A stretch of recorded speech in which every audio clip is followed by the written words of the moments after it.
And even though we're not so close, yeah, maybe you could pick me up still. 'Cause I can't stop falling down. I can't stop falling down. And I'm not gonna lose you now.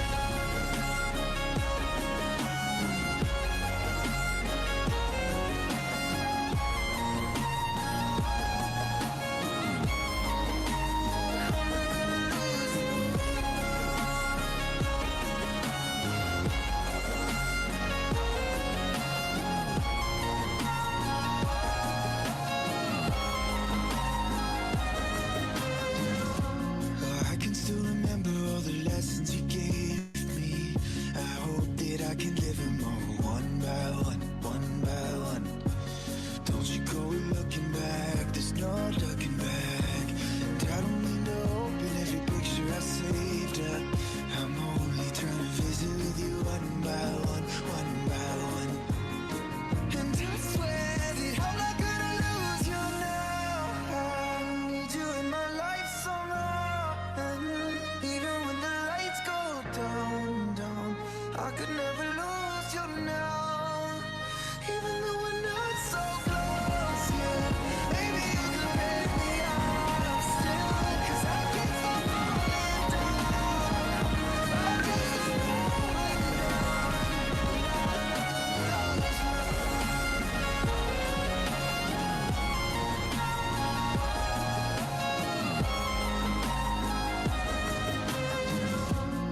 I can still remember all the lessons you gave me. I hope that I can live them all one by one, one by one. Don't you go looking back, there's no looking back.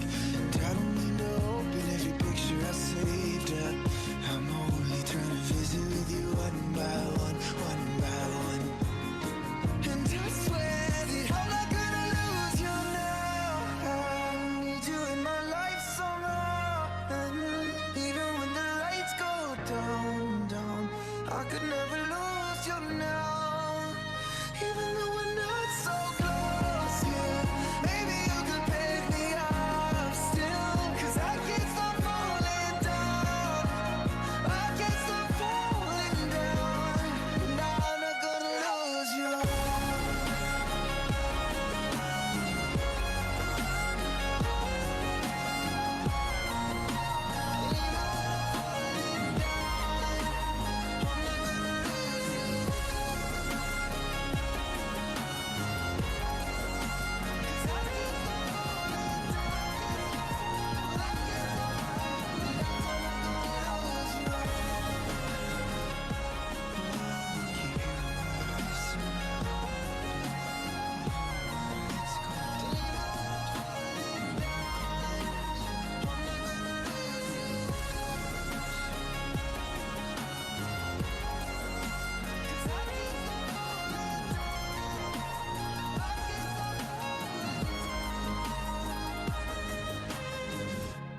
Oh, keep you in my life somehow. And even when the lights go down, down, I'm not gonna lose you now.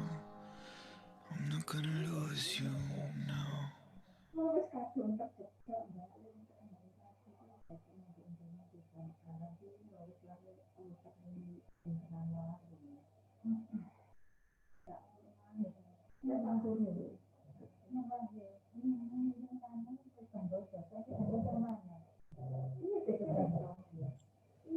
Selamat sore para panelis dan hadirin sekalian. Selamat datang di Erlangga Webinar Conference Series ke-74 World Immunology Day Update on COVID-19 from Genome to Immunity. Perkenalkan, nama saya Dila bersama dengan senior kami Dr. Ahmad Heriana, spesialis anak, serta rekan-rekan saya Rahul, Kevin, Wina, dan Arya. Kami adalah panitia dari acara webinar kali ini. Webinar ini diprakarsai oleh Fakultas Kedokteran Universitas Erlangga, Surabaya. Sebelum kami memulai acara, kami akan membacakan beberapa peraturan terkait sertifikasi dari acara webinar kali ini. Aturan untuk sertifikasi. 1. Partisipasi penuh peserta direkam selama webinar. 2. Kehadiran Anda telah terekam secara otomatis oleh aplikasi Zoom. 3. Sertifikat akan dikirimkan ke email yang telah Anda registrasikan. 4. Di akhir webinar, kami akan mengirimkan link pos webinar survei untuk para partisipan mengisi sebagai salah satu persyaratan mendapatkan sertifikat. Berikutnya aturan untuk Q&A atau kolom tanya jawab. 1. Gunakan kolom tanya jawab yang berada di tengah panel Zoom dan ketikkan pertanyaan Anda di kolom tersebut. 2. Pertanyaan-pertanyaan dari peserta akan disortir dan didiskusikan setelah seluruh pemateri memberikan pemaparannya. Baik, terima kasih atas partisipasi para hadirin sekalian. Semoga webinar kali ini dapat membawa manfaat bagi kita semua. Kita akan memulai acara dengan pembukaan dari host terhormat kita kali ini, Dr. Alessia Margareta Widya, Magister Kedokteran Klinik, Spesialis Mikrobiologi Klinik. Kepada Dr. Alessia, kami persilahkan. Terima kasih, Panitia. Assalamualaikum warahmatullahi wabarakatuh. Selamat sore dan salam sejahtera. Yang terhormat Ketua PAMKI Pusat, Profesor Dr. Kuntaman, Dr. MS, Spesialis Mikrobiologi Klinik Konsultan. Yang terhormat Ketua PAMKI Cabang Surabaya, sekaligus Ketua Departemen dan KSM Mikrobiologi Klinik FK Unair, Rumah RSUD Dr. Sutomo, Dr. Eko Budi Kundori, Dr. MKes, Spesialis Mikrobiologi Klinik Konsultan, beserta segenap anggota PAMKI yang hadir pada hari ini. Serta saya ucapkan selamat datang kepada seluruh peserta webinar dalam rangkaian Erlangga Webinar Conference Series ke-74 yang berkolaborasi dengan PAMKI, ID, dan RSUD Dr. Sutomo Surabaya, yang berjudul Update on COVID-19 from Genome to Immunity. Izinkan saya memperkenalkan diri, saya Dr. Alessia Margareta, Spesialis Mikrobiologi Klinik, yang bertugas sebagai host untuk memandu acara pada hari ini. Sebelum memulai acara, mari kita menyanyikan lagu Indonesia Raya dan Himne Airlangga.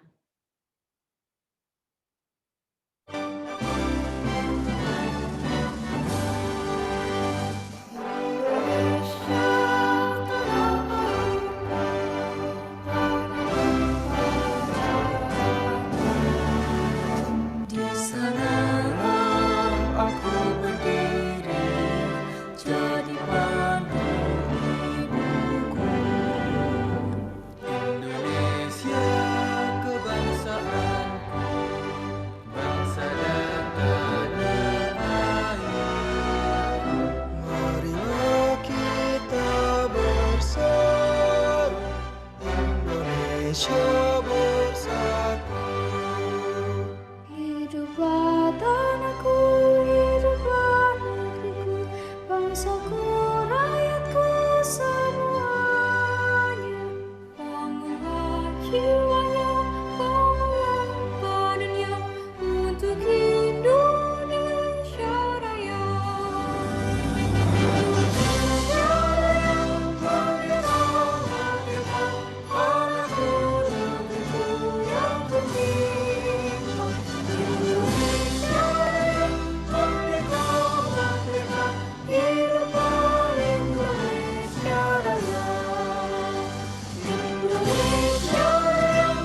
Selanjutnya akan saya bacakan susunan acara pada hari ini. Acara akan diawali dengan sambutan dari Ketua Panitia dan Ketua Departemen KSM Mikrobiologi Klinik FK Unair RSUD Dr. Sutomo. Dilanjutkan dengan sambutan dari Ketua PAMKI Pusat. Lalu masuk ke materi presentasi dari materi pertama dan materi kedua. Diikuti dengan sesi kontribusi dari panelis, kemudian diskusi dan pertanyaan dari peserta webinar. Acara terakhir adalah pengumuman door prize bagi peserta dengan penanya terbaik serta penutupan. Untuk acara berikutnya, saya persilahkan Ketua Panitia sekaligus Ketua Departemen KSM Mikrobiologi Klinik FK Unair RSUD Dr. Sutomo dan Ketua PAMKI Cabang Surabaya untuk memberikan sambutan. Kepada Dr. Eko Budi Kunduri, Dokter, MKes, Spesialis Mikrobiologi Klinik Konsultan, waktu dan tempat saya persilahkan. Terima kasih pada Dr. Alicia. Assalamualaikum warahmatullahi wabarakatuh.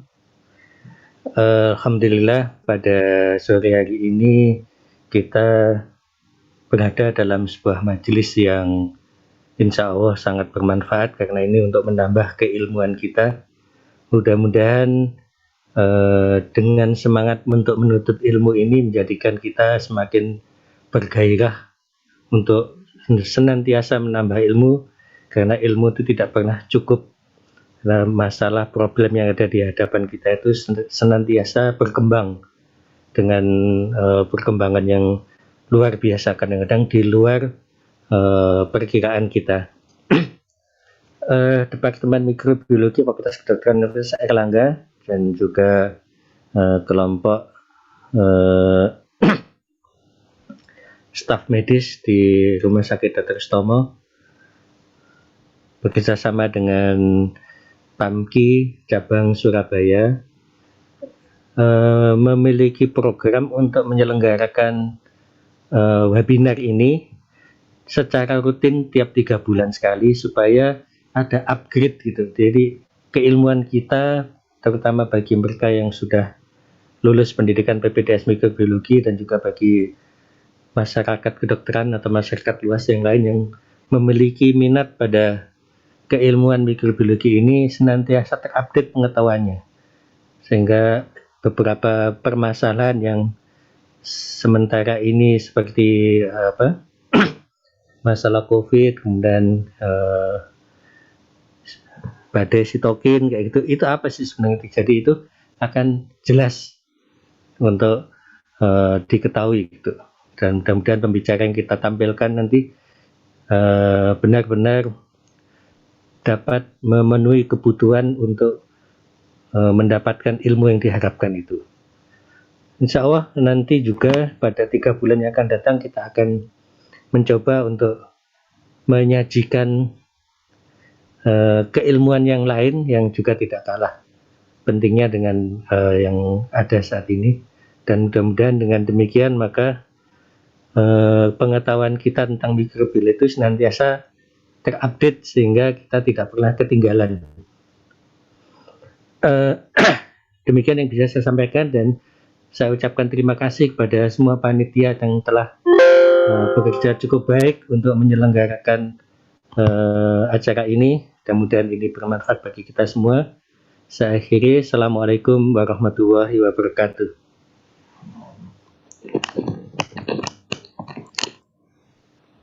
Dr. Eko. Selanjutnya, saya persilahkan kepada Ketua PAMKI Pusat untuk memberikan sambutan sekaligus membuka acara pada hari ini. Kepada Profesor Dr. Kuntaman, Dokter, MS, Spesialis Mikrobiologi Klinik Konsultan, saya persilahkan. Ya, terima kasih pembawa acara. Baiklah. Assalamualaikum warahmatullahi wabarakatuh. Waalaikumsalam warahmatullahi wabarakatuh. Salam sejahtera untuk kita semua yang hadir di dalam acara webinar yang diselenggarakan oleh PAMKI Cabang Surabaya. Yang kami hormati para pembicara, Dr. Agung Dewi Wahyu dari Surabaya dan Dr. Rudang Pradipta SMK dari Yogyakarta. Selamat datang di Zoom AWCS FK UNER. Yang kami hormati para panelis, Dr. Yumi Astuti dan Dr. Rebecca. Yang kami hormati Ketua Panitia dan semua panitia yang telah bekerja keras selama minggu atau di dalam merencanakan menyelenggarakan webinar tersebut. Juga kami sampaikan terima kasih kepada koordinator AWCS dan tim, Dr. Asra dan tim dari AWCS di FK UNER. Kita panjatkan puji syukur dan alhamdulillah bahwa pada saat ini kita semua diberikan kesehatan, dan kesehatan. Ini penting. Begitu pentingnya kesehatan saat ini sehingga itu harus menjadi perhatian utama bagi kita semua. Jadi ini penting sekali di dalam masa pandemi ini, di mana semua anggota PAMKI sehari-hari bergelut dengan COVID-19, harus selalu tetap menjaga diri sendiri dan lingkungan agar bisa menghalau penyebaran virus COVID-19. Topik pertemuan ilmiah saat ini sangat penting. Di samping untuk memahami vaksinasi, respon imunologi yang saat ini masih kontroversial. Juga antisipasi mutan baru virus COVID-19 yang membutuhkan sequencing, mungkin bisa untuk mengetahui pola mutasi SARS-CoV-2 yang juga diduga berdampak pada vaksinasi maupun diagnosis. Kita memang sangat sedih dengan COVID-19 yang kelihatannya masih sulit diatasi. Mekanisme imunologi juga masih belum terbuka seluruhnya secara jelas. Bahkan daya imunogenitas vaksin diduga juga tidak setinggi yang diinginkan. Bahkan dari beberapa literatur, penelitian, autopsi pada pasien COVID-19, ditemukan terjadinya distrofi dan involusi kelenjar getah bening serta sel-sel dendritik. Hal ini bisa dibahas di dalam seminar ini untuk memperkaya pemahaman kita terhadap COVID-19. Semoga webinar dengan topik utama imunologi ini bisa makin mencerahkan apa yang dibutuhkan oleh semua anggota PAMKI dan masyarakat luas berkaitan dengan COVID-19. Sekali lagi kami sampaikan terima kasih pada panitia yang sudah bekerja keras, khususnya Ketua Cabang PAMKI Surabaya, Dr. Eko Budi Kundori, bersama tim panitia seluruhnya. Dan terima kasih kepada AWCS FK UNER yang bekerjasama kita menyelenggarakan acara Zoom yang sangat menarik. Juga terima kasih kepada para pembicara. Semoga acara hari ini bermanfaat bagi kita semua, bagi negara dan bagi bangsa.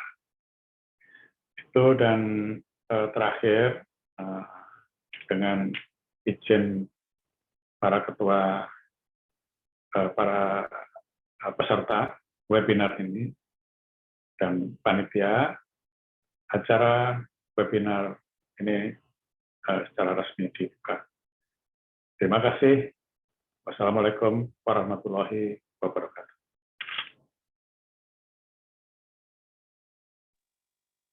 Terima kasih kepada Prof. Kuntaman.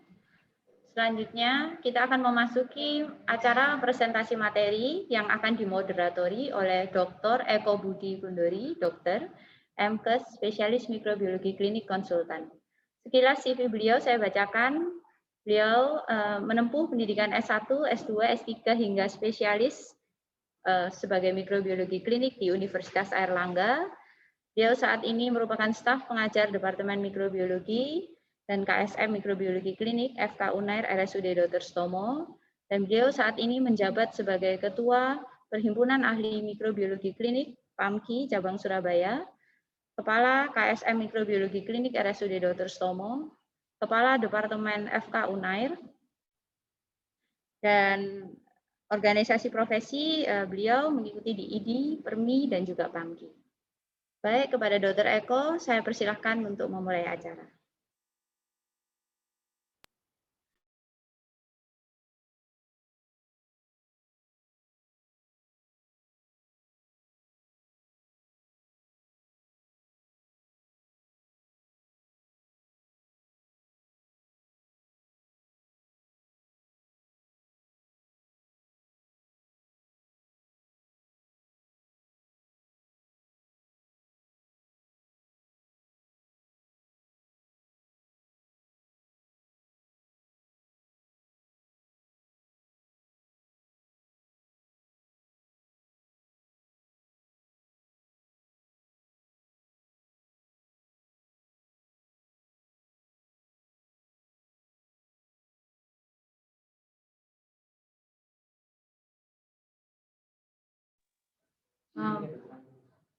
Mohon maaf, sebelumnya mungkin Dr. Eko sedang mengalami kendala. Iya, ada gangguan. Oh, Dr. Eko sudah join, Dok? Ya, terima kasih pada Dr. Alicia. Baik, Dok.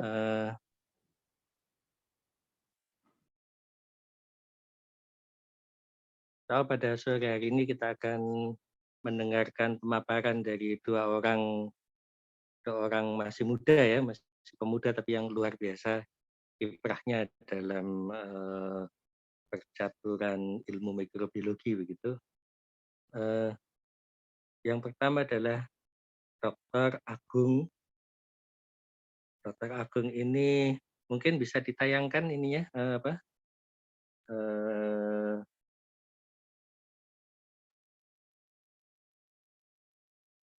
ya.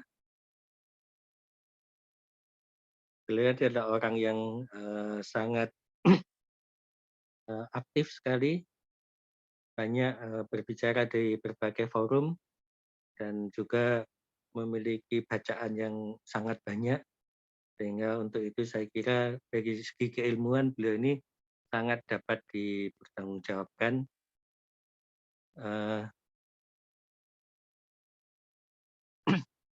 Beliau ini ketua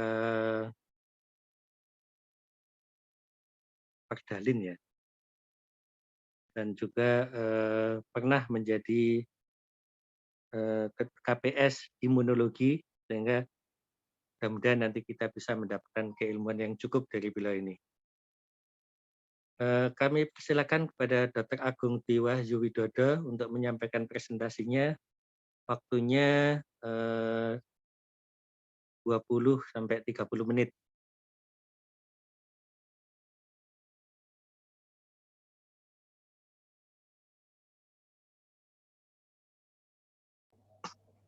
Ya, saya izin share screen. Ya, terima kasih Dr. Eko, yang terhormat Prof. Kuntaman dan buat jawab yang lain. Apakah PPT-nya sudah tampak untuk siap kita presentasikan? So, kelihatan jelas. Jelas ya. Oke. Bismillahirrahmanirrahim. Assalamualaikum warahmatullahi wabarakatuh. Salam sejahtera untuk kita semua. Saya mohon izin untuk memulai presentasi dengan judul First Year Immunology of COVID-19 dan yang baru yaitu Insight into Rule of Probability. Jadi yang kita bicarakan hanya dua ini saja, tapi akan kita bicarakan cepat dan panjang lebar. Ya, pada bulan Januari Februari 2020 kita berhadapan dengan fenomena yang menarik yang diawali pada bulan Desember 2019, adanya outbreak di Wuhan, dan kemudian diumumkan oleh WHO bahwasanya outbreak ini menyebar luas ya. Dan pada Januari Februari 2002 mulai dilakukan identifikasi terhadap SARS-CoV-2. Ini adalah salah satu gambaran virus SARS-CoV pertama kali yang diamati menggunakan mikroskop elektron tampak spike pada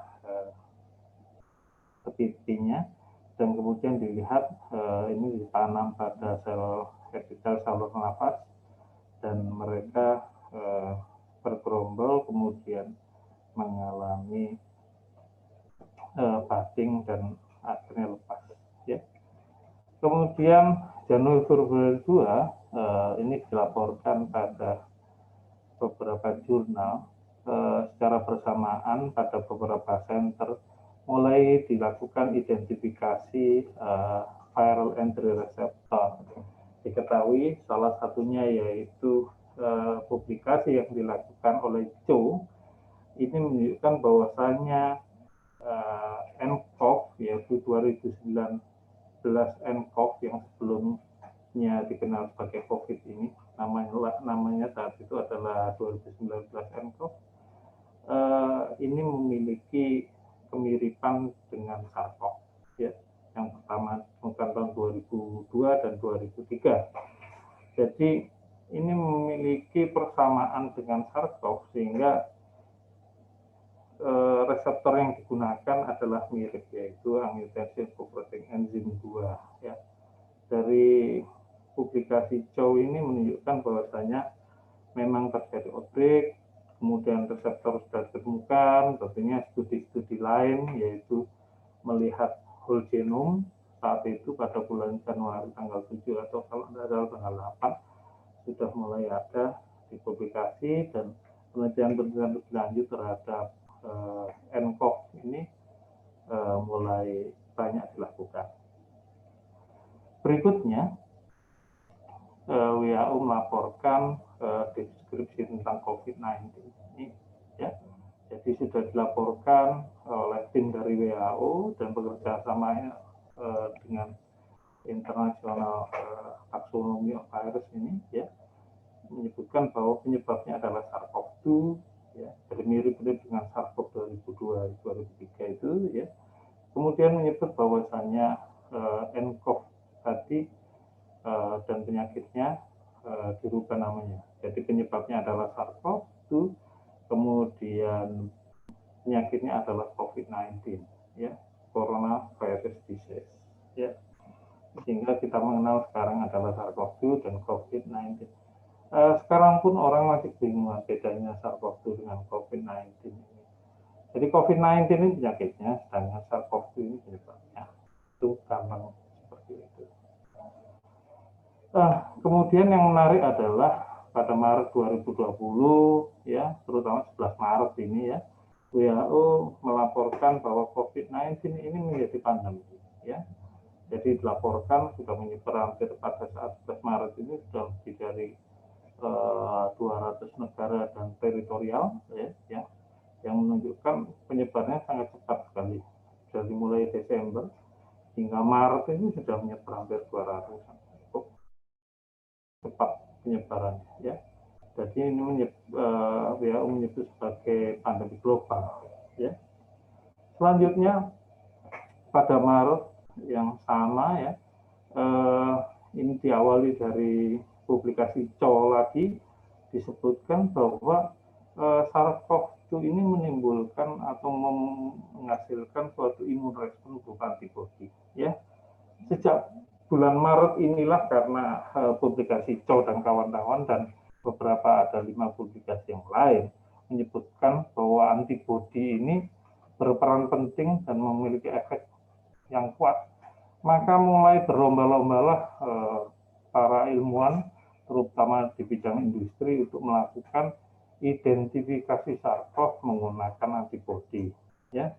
Dan tentunya ini membuat bingung juga oleh WHO karena rapid test menggunakan antibodi ini banyak dilakukan saat itu, dan Indonesia juga melakukan, ya, dan menimbulkan kebingungan massal, ya.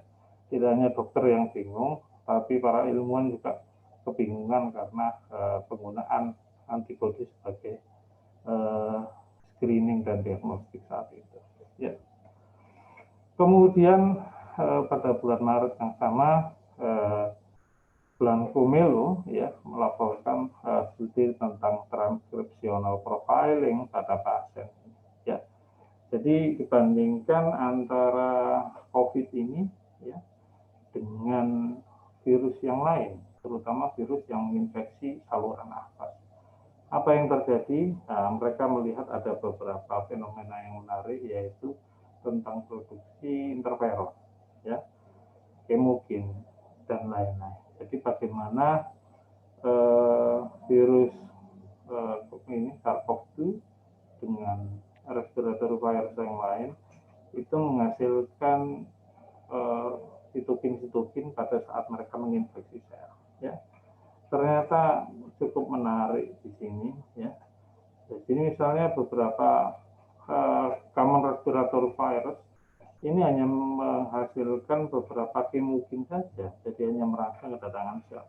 Sedangkan yang menarik di sini adalah walaupun sama-sama virus respiratori, ternyata COVID-19 atau SARS-CoV-2 ya penyebabnya ini menghasilkan tidak hanya kemokin, tapi menghasilkan sitokin proinflamatori yang besar dalam jumlah besar.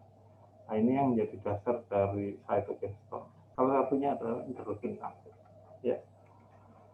Kemudian di bulan Maret itu pula mulai dilakukan early vaccine development, ya terutama Moderna langsung menangkap adanya whole genome sequencing yang dilaporkan, kemudian dari NIH juga yang menggagas adanya suatu langkah maju untuk melakukan riset untuk membuat vaksin. Ya, di sini kalau kita lihat secara tradisional ini membutuhkan waktu 15 tahun, tapi ini pada kondisi outbreak di sini membutuhkan waktu yang tidak lama, ya, sekitar 9 sampai 10 bulan. Waktu itu dibuat menggunakan sampel yang ada dari mereka, Amerika, ya. Beberapa juga melakukan di Wuhan juga, ya, yang nanti akan menghasilkan Sinovac dan seterusnya, dan beberapa negara juga melakukan yang sama, sehingga diawali dari studi pada hewan coba, kemudian sel line, akhirnya masuk ke fase 1, fase 2, atau overlap fase 1-2 secara langsung sekaligus, kemudian baru fase 3, kemudian untuk melihat immunogenicity dan sekaligus untuk melihat apakah safety vaksin yang dibuat ini, itu yang terpenting. Kemudian baru dilakukan apakah memenuhi regulasi atau kalau di Indonesia BPOM ini. Ya. Berikutnya target yang ingin dicapai adalah pada spike. Ya. Jadi ini target utama pada COVID-19. Hampir semuanya adalah target spike. Ya. Dan di sini ada jadi kita bisa lihat komponen dari S1 dan S2 pada spike, ya. Kemudian semuanya fokus pada reseptor binding domain ini, ya, menjadi target. Nah, tentunya ada yang hanya berfokus pada spike untuk dibuat vaksin, ya, tapi ada yang menggunakan genomnya dan ada yang menggunakan whole virusnya ini yang diinaktifkan. Pada April 2020 ditemukan, ya, di banyak negara Eropa, ya, terutama Inggris waktu itu dilaporkan ada neurological symptom yang berhubungan dengan COVID, yaitu orang-orang tidak bisa membau, ya. Ini biasanya diketahui pada sekitar 5 sampai 7 hari pada orang yang terinfeksi, dan ini kasusnya mulai banyak saat itu, dan mereka mencari-cari apa sebabnya, ya. Jadi terjadi anosmia, terus kemudian ada gangguan pengecapan dan seterusnya, ini dilaporkan. Kemudian ternyata data-data yang ada di Inggris dan di Eropa juga didapatkan di negara-negara lain, juga Indonesia. Ya. Kemudian April 2020 juga dilakukan riset, ya, terutama imunopatologi terhadap COVID, ya, dan mulai dilakukan immunomodulatory terapi, yaitu munculnya cytokine storm, yang diamati pada banyak pasien ya, ternyata sebagian besar adalah interleukin 6. Maka dilakukan proses imunomodulatory terapi, yaitu dengan mengeblok reseptor atau mengeblok interleukin 6-nya menggunakan monoklonal antibody ya saat ini. Ada yang menggunakan mengeblok interleukin 6 reseptor atau mengeblok interleukin 6-nya yang saat ini banyak digunakan di terapi pada terapi pasien dengan COVID-19. Kemudian pada Mei Juni 2020 muncul fenomena yang menarik, terutama multisystem inflammatory syndrome pada anak. Jadi bisa dilihat ternyata ini ada hubungan dengan meningkatnya interleukin 6 yang tadi sempat dilakukan penelitian secara berjamaah oleh banyak ilmuwan ya. Nah, ini munculnya pada anak ya. Jadi pada saat itu di Eropa, sekali lagi Eropa ya, kita seringkali terlambat untuk melakukan publikasi walaupun ada. Ditemukan banyak kasus ya, terutama di daerah ras Kaukasus itu. Kaukasion ini banyak ditemukan Kawasaki disease. Nah, ini fenomena menarik. Ternyata tidak hanya di Eropa, di Jepang, kemudian di Indonesia juga dilaporkan. Nah, fenomenanya menarik karena terjadi peningkatan multisistem inflammatory ya, jadi banyak sistem imun secara sistemik ini meningkat ya, kemudian terjadi inflamasi ya, terutama yang disebabkan atau diinduksi oleh SARS-CoV-2 dengan peningkatan interleukin 6 dan hemoglobin yang lain ya. Kemudian Mei Juni 2020 ya dilakukan banyak laporan dari beberapa artikel jurnal ya. Jadi COVID-19 ini bisa menyebabkan kerusakan vaskuler pada paru. Jadi kerusakan vaskuler ini menginduksi kerusakan pada paru dan seterusnya dan seterusnya. Diketahui ternyata endotel pembuluh darah ini juga mampu diinfeksi oleh SARS-CoV-2. Demikian juga type 2 alveolar epithelial cell dan lain-lain. Ya. Jadi karena aktivitas endotel yang meningkat, terjadi koagulasi, kemudian terjadi banyak hal ini sampai diabetesis dari sel-sel imun, kemudian terjadi netosis dari neutrofil ya, mereka melepaskan DNA-nya, menghasilkan net ya, neutrofil extracellular traps, akhirnya terjadi trombosis sampai akhirnya menghasilkan didimir yang tinggi juga. Kemudian mulai fase 1 clinical trial pada waktu yang sama ya, Mei Juni untuk COVID vaksin ya, terutama yang banyak dilaporkan saat itu adalah keberhasilan mRNA vaksin dan vaksin vektor yang menggunakan adenovirus. Nah, bagaimana mereka bekerja seperti yang kita dapatkan tentunya. Jadi dua-duanya sama, mereka diharapkan untuk melakukan infeksi pada dendritic cell. Kemudian dendritic cell ini juga akan teraktifkan ya, dan akan mengaktifkan T cell, kemudian B cell juga, sehingga dua-duanya akan menghasilkan memori. B cell menghasilkan antibodi sekaligus memori juga ya. Nah, ini yang banyak dilaporkan pada bulan Mei dan Juni 2020. Kemudian correlate dengan immune protection. Studi pada non-human primate menunjukkan bahwasanya SARS-CoV-2 infection ini memberikan suatu proteksi ya, terhadap makaka di sini ya. Jadi ini menunjukkan bahwasanya tidak hanya infeksi, tidak hanya vaksin, tapi infeksi ini juga memberikan efek proteksi juga. Nah, tentunya ini menjadi kajian yang menarik, apa yang menyebabkan infeksi ini bisa memberikan proteksi pada manusia tentunya nanti. Selanjutnya ditemukan mekanisme cross-reactive immunity terhadap SARS-CoV-2, dan ini menarik dibandingkan antara penderita yang memang terinfeksi oleh COVID dengan yang tidak pernah terekspos. Tapi ternyata virus-virus yang lain, terutama coronavirus yang seasonal, ini juga memberikan dampak cross reaktif ya, walaupun tidak sebagus infeksi COVID-19 ya. Kemudian pada akhir Juni ya, juga WHO sudah menetapkan beberapa riset yang dilakukan di Oxford ini dexamethasone ini efektif COVID sebagai COVID-19 terapi, terutama pada pasien-pasien yang khusus ya, terutama pasien berat. Pasien berat ini diterapi dengan dexamethasone dengan dosis tertentu.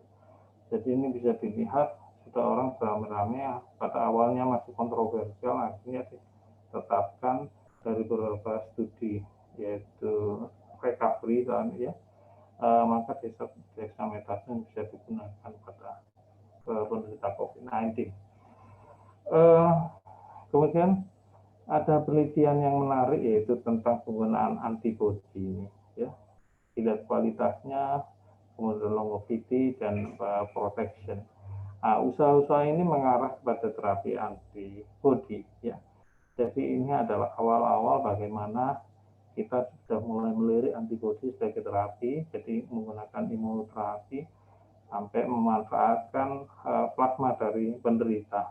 Tapi masih ada kekhawatiran saat itu, apakah antibodi ini tidak menimbulkan memperparah inflamasinya. Tapi saat itu faktor anti-inflamatori dari efek antibodi lebih dominan, sehingga faktor inflamasinya masih bisa kita singkirkan. Kemudian pada Juli 2020, imunopatologi dari COVID ini lebih bagus ya. Ini diketahui dari peran dari monosit pada awal-awal infeksi, kemudian proses netosis yang menghasilkan trombosis ini ya, trombosis pada vaskuler. Jadi kenapa beberapa kasus vaskulernya mengalami pembuntuan dan lain-lain, mekanisme ini mulai dijawab ya. Kemudian COVID-19 ini berimpact pada germinal center, pada beberapa kelenjar getah bening ya. Jadi Anda bisa bayangkan kelenjar getah bening atau germinal center ini di banyak tempat ini, terutama di kelenjar getah bening ini juga teraktifkan ya. Jadi pada saat COVID, maka germinal centernya ini mulai mengalami involusi ya, pengecilan dan seterusnya. Jadi ini kan ada sesuatu yang menarik ini, kenapa COVID malah mengecilkan germinal center ya, karena adalah supaya T helper dan seterusnya tidak aktif atau B-cell tidak menghasilkan antibodi lebih baik. Ini adalah salah satu mekanisme evade dari SARS-CoV-2.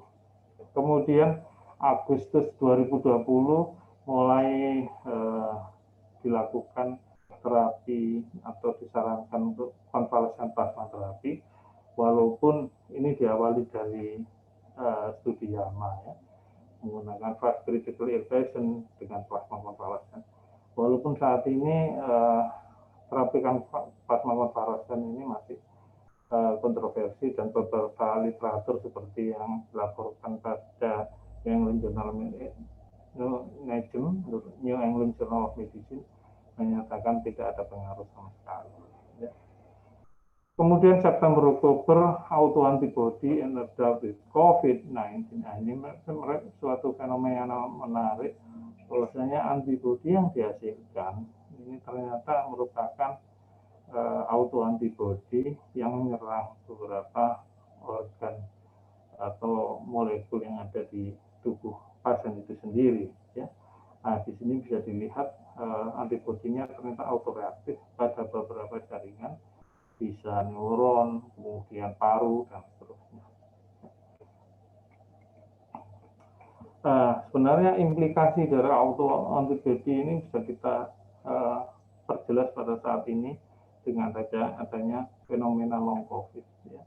Jadi setelah dinyatakan sembuh oleh dokter ya, maka gejala sisa atau gejalanya masih tetap bertahan sampai mereka sembuh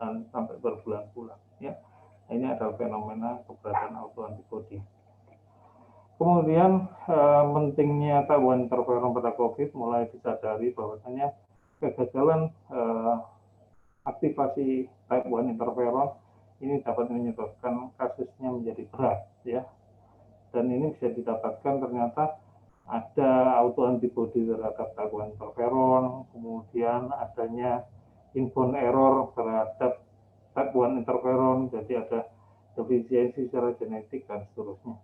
Jadi ternyata kenapa menjadi berat ini menjadi severe disease, ternyata ada hubungan dengan type 1 interferon yang tidak bisa mengendalikan keberadaan COVID pada innate immunity. Kemudian November-Desember 2020 mulai muncul varian, ya. Tapi sebenarnya varian ini muncul sejak awal pada bulan Maret dan April, terutama D614G. Tapi ternyata November-Desember mulai September sebenarnya, ya, mulai muncul UK varian, ya, yang seringkali kita sebut B117. Kemudian berikutnya muncul Brasil P1 dan P2, ya. Ini awalnya ditemukan di Manaus, tapi sebelum itu ada turis dari Jepang, ya, yang bertandang ke sana dan akhirnya terdeteksi di Jepang, ya. Sehingga di Jepang juga mengalami outbreak yang sama dengan Brasil, ya.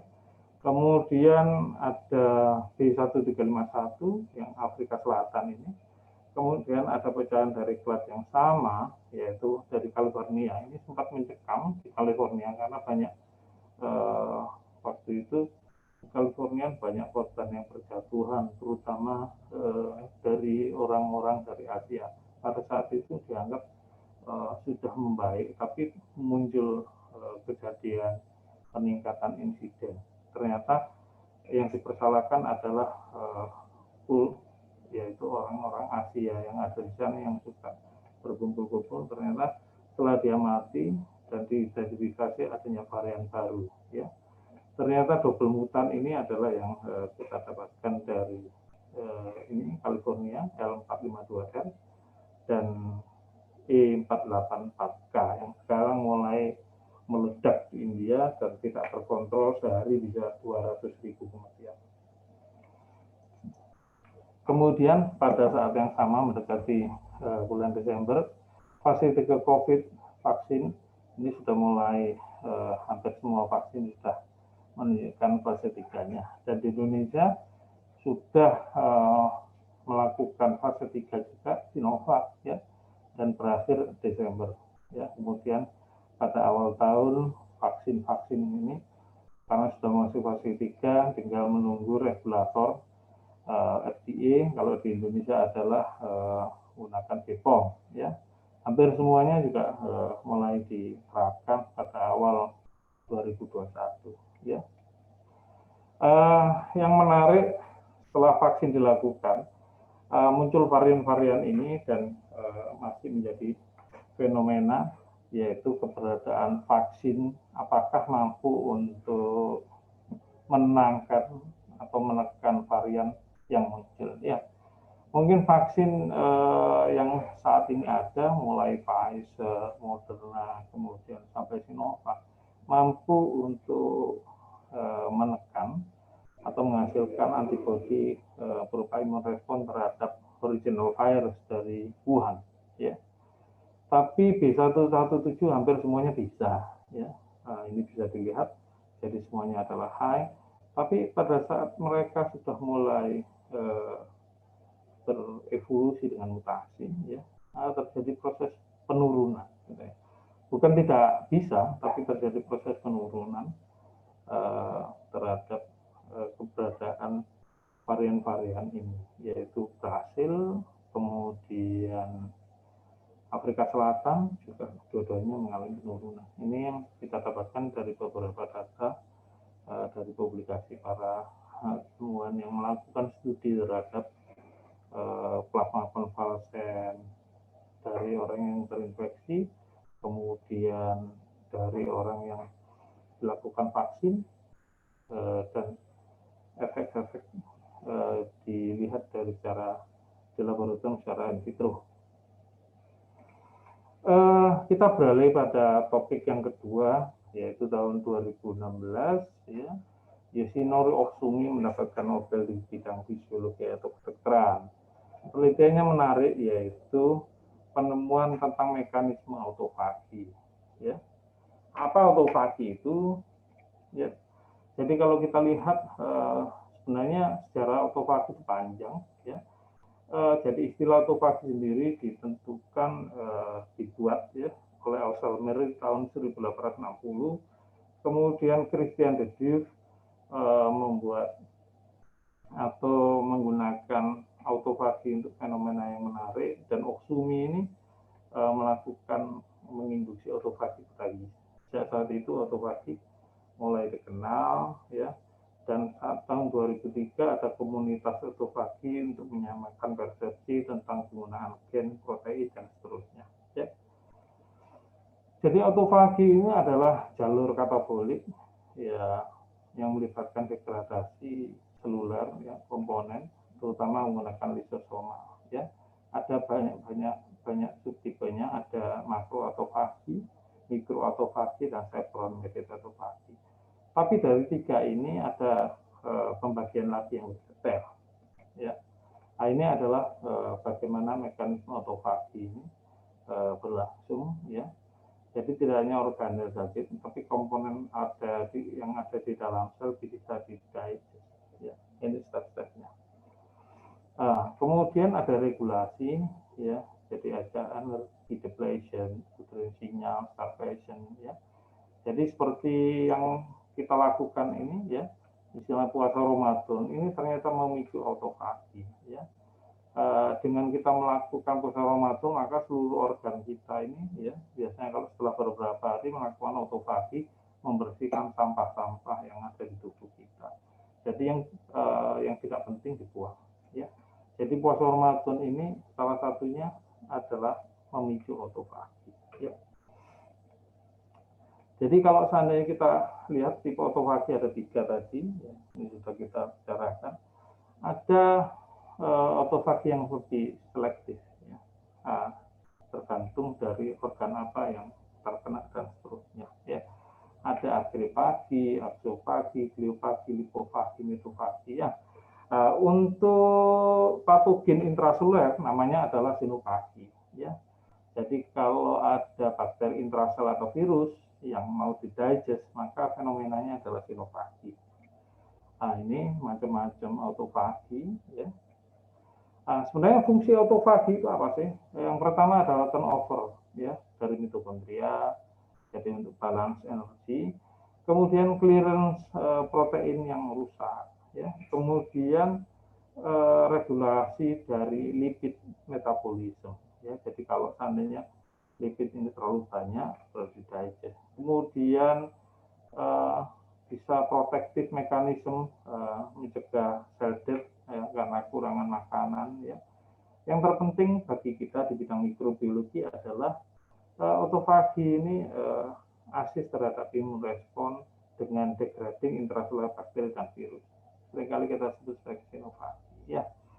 Kemudian autofagi ini juga krusial, ya, terutama untuk adaptive immune response, ya, terutama antigen presentation dan pada lymphocyte development.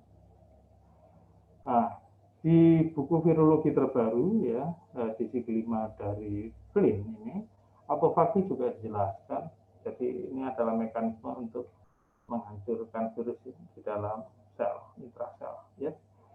Sedangkan di buku virologi yang lama, ya, punya Knight dan Holly, disebut sebagai sinofagi. Jadi di sini ada mekanisme virus yang masuk ke dalam sel. Jadi sinofagi ini adalah innate antiviral defense mechanism. Ya. Jadi virusnya akan dimakan, ya, masuk ke dalam fagosum, kemudian bersatu lisosum, ya, kemudian baru terjadi degradasi. Ini sama dengan mekanisme pembentukan fagolisosum pada saat makrofag sedang memakan, tapi ini fenomenanya berbeda, indusernya berbeda, sehingga tidak bisa disebut sebagai proses fagositosis. Nah, apa sih hubungannya dengan coronavirus sekarang? Jadi otofagi dan coronavirus ini sesuatu yang menarik saat ini apa yang dikaji ya.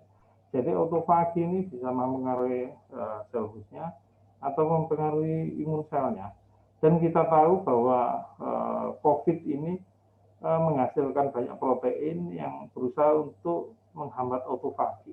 Nah, tentunya dengan kita mengaktifkan host cell atau imun sel, kita bisa mengeblok atau menghambat COVID supaya tidak mengalami proses menginhibisi otofagi. Dr. Agung, 5 menit lagi. Oh iya, terima kasih Dr. Eko, tidak diingatkan.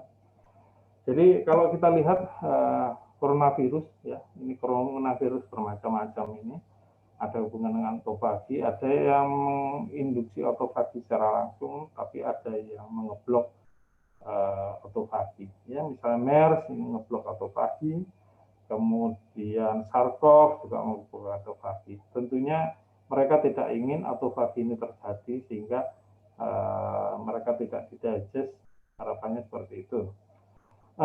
Jadi kalau kita lihat mechanisme proses otofagi seperti ini, jadi dikendalikan oleh sitokin dan lain-lain ya. Targetnya adalah melakukan recycling komponen yang ada di dalam sel termasuk patogen. Apa peran autofagi ini? Ternyata ada peran untuk cell differentiation ya. Jadi organel digest tujuannya adalah sel bisa melakukan diferensiasi lebih baik. Kemudian autofagi pada myeloid cell differentiation juga terjadi pada neutrofil, makrofag, dan dendritic cell. Jadi autofagi ini dapat diinduksi supaya mereka tidak mengalami kehabisan bahan bakar untuk melakukan tindakan atau pekerjaan imun. Ya. Autofagi pada immunity menjadi penting. Yang pertama adalah eliminasi mikroorganisme, terutama mikroorganisme yang masuk ke dalam sel sitoplasma, ya. Kemudian mengontrol sinyal dari proinflamatori, kemudian berperan pada adaptive immunity untuk mengekspresikan antigen, dan yang terakhir adalah sekresi mediator imun, yaitu terutama sitokin dan mediator yang lain.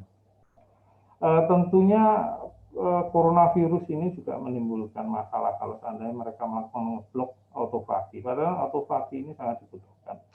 Jadi autofagi ini merupakan salah satu kontrol penting, terutama pada level seluler. Tujuannya adalah untuk menghasilkan cadangan energi yang cukup. Ya.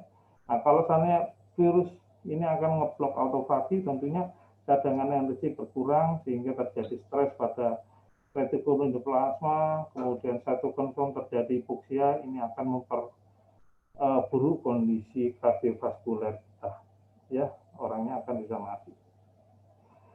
Jadi banyak literatur yang berusaha untuk memperjelas apa peran autofagi di sini adalah pada limfosit, ya. Jadi perlu target terapi, merupakan target terapi juga. Yang saat ini beberapa waktu yang lalu sempat mengembangkan yaitu peran ivermectin. Kita tahu dia sebagai obat cacing.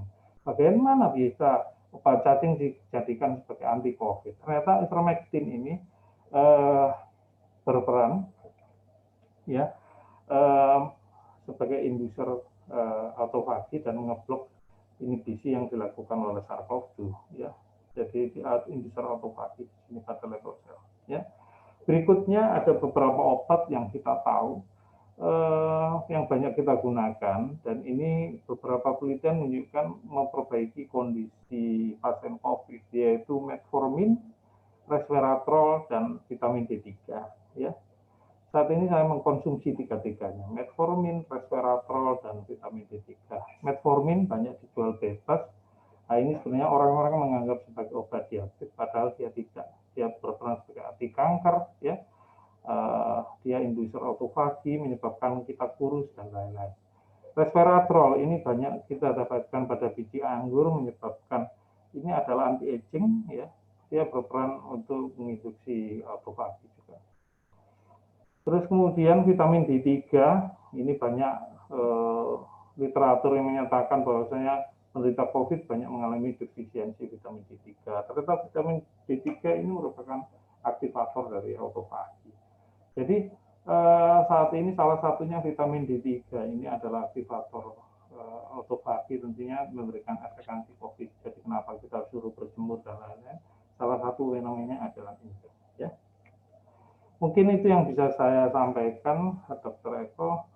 Semoga bermanfaat. Saya akhiri.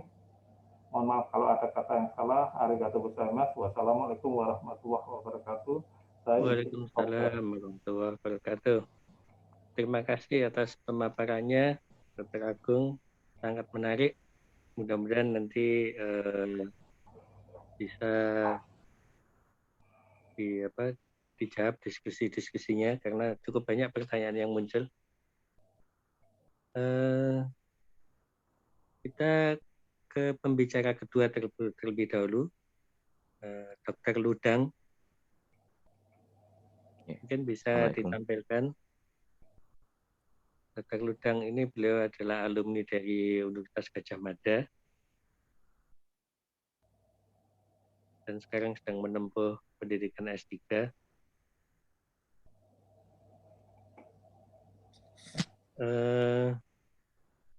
Di dalam beberapa seminar, Dr. Ludang ini juga sudah cukup banyak tampil sehingga rasanya beliau ini juga cukup berkualitas untuk menyampaikan materinya.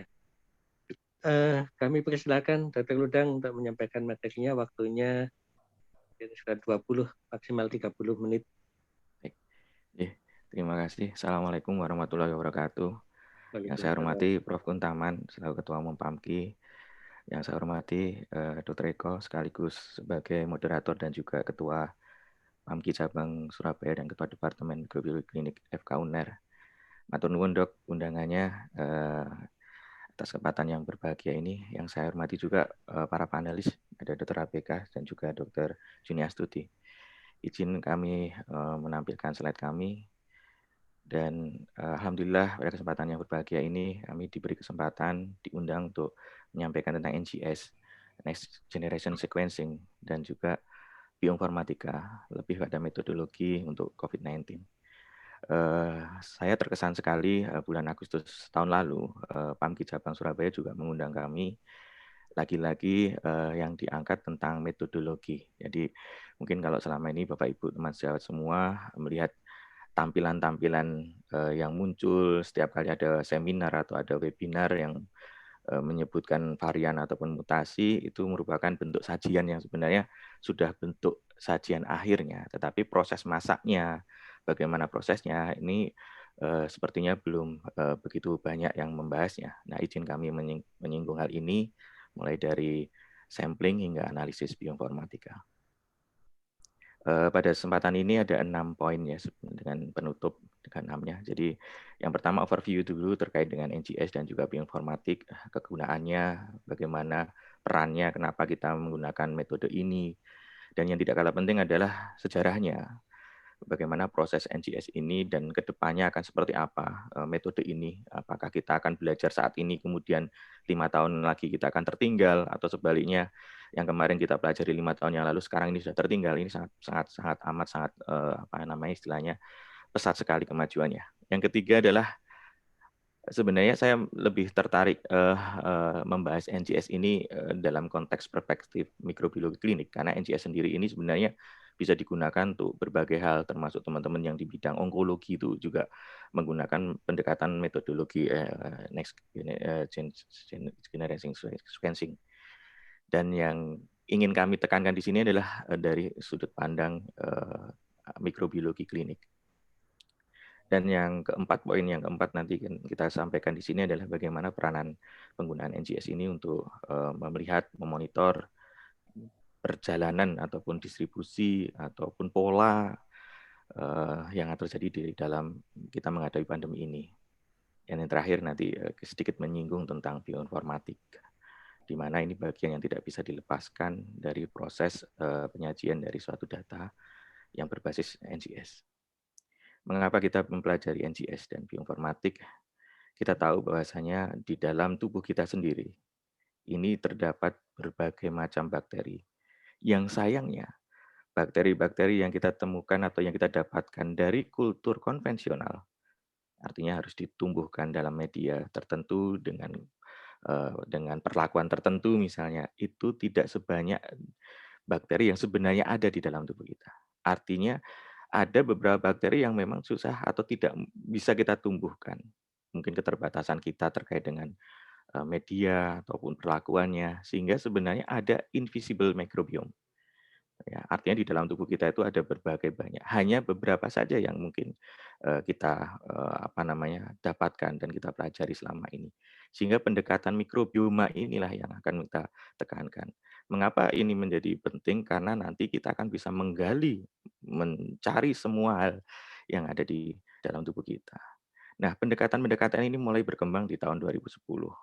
Di mana sudah mulai banyak penelitian-penelitian yang mungkin teman-teman klinisi sudah mulai tertarik untuk meneliti mikrobioma kulit misalnya, membandingkan produk senyawa metabolik di ketiak misalnya. Ya, teman-teman dari DV biasanya bermain seperti itu untuk mengembangkan suatu sabun atau pewangi badan misalnya. Begitu juga teman-teman di kedokteran gigi. Ini pengajuannya sangat cepat sekali, apalagi di UNER ada ilmu penyakit mulut ya, kalau tidak salah. Penelitian-penelitian di bidang rongga mulut ini juga banyak sekali kandungan-kandungan mikrobioma yang perlu kita gali. Yang mungkin susah untuk kita kultur dengan metode konvensional tentunya. Dan yang tidak kalah penting ini mempunyai efek terkait dengan bagaimana kita menggali sejauh mana kita mencari obat, potensi terapi, dan seterusnya. Dan dari situlah kita mungkin juga berpikir bahwasanya mikrobiom ini tidak hanya pada individu manusia, tetapi bisa di lingkungan. Nah, lingkungan di sini biasanya teman-teman dari pertanian, teman-teman dari biologi, atau dari peternakan, bahkan juga dari kedokteran hewan pun juga mengembangkan hal ini. Nah, yang tidak kalah penting yang menjadi fokus kita saat ini adalah tentang hospital microbiome.